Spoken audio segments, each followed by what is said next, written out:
Bonjour à tous, alors aujourd'hui je vais essayer de vous expliquer comment vous pouvez effectuer le montage de vos portes coulissantes avec des... Alors déjà quand vous montez vos caissons, il y a une chose ne faut pas que vous fassiez. Donc du côté où vous avez de l'espace, ne mettez pas ces pièces-là, celle-ci comme celle-ci, ce rail, il faudra les placer à la fin quand vous aurez mis vos portes. Même chose, cette pièce en fait elle va là. Il ne faut pas la poser parce qu'en fait vous avez besoin de venir ici pour glisser le crochet. Là vous voyez le crochet qui ressort, il vient là en fait.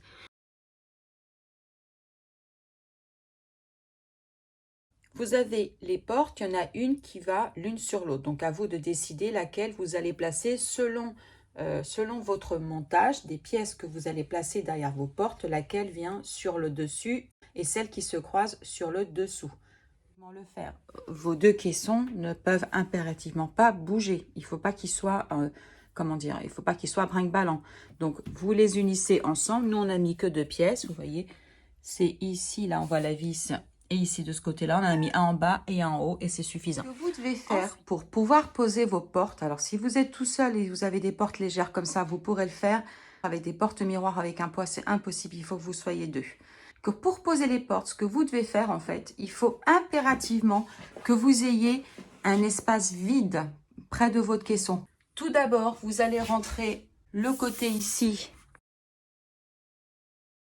et la partie, la roulette qui est en bas. Alors là, vous n'arrivez pas à voir, mais là, c'est pas une roulette, là, le petit...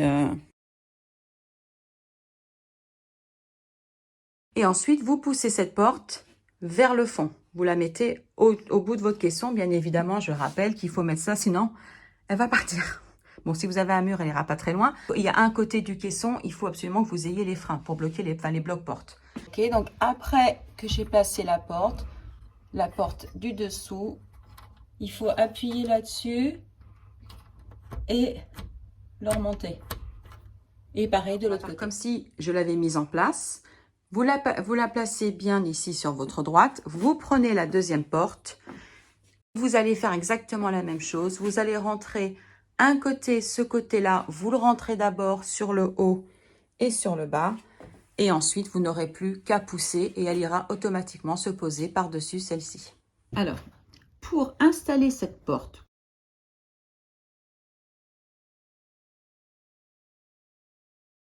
ça c'est un frein. C'est sur la porte avant. Par erreur, vous appuyez dessus. Pour le débloquer, c'est tout simple. Il faut juste soulever cette partie-là.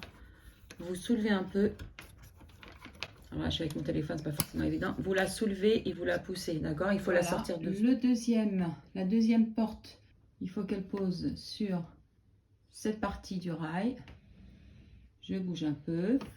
Et ensuite, vous activez cette pièce grise, donc qui logiquement, quand vous la posez, elle est... Voilà, quand vous la posez, quand vous installez la porte, elle est dans ce sens-là. Et quand vous l'avez posée, tac, ici. Et maintenant, en bas, le crochet du bas, il faut qu'il pose ici. Donc, la porte qui glisse, qui coulisse à l'intérieur, doit se trouver à cet endroit du rail, ici. Et celle qui vient par-dessus, la deuxième porte, doit venir ici. Ici, vous avez la porte coulissante qui sera la porte qui coulisse sur le dessous.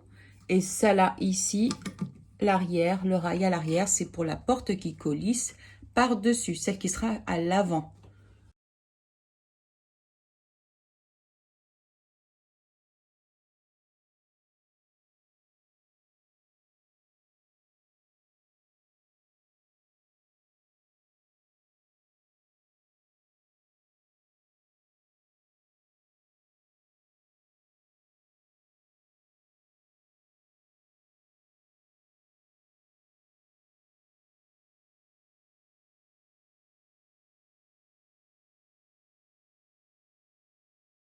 Bon montage à vous. À bientôt.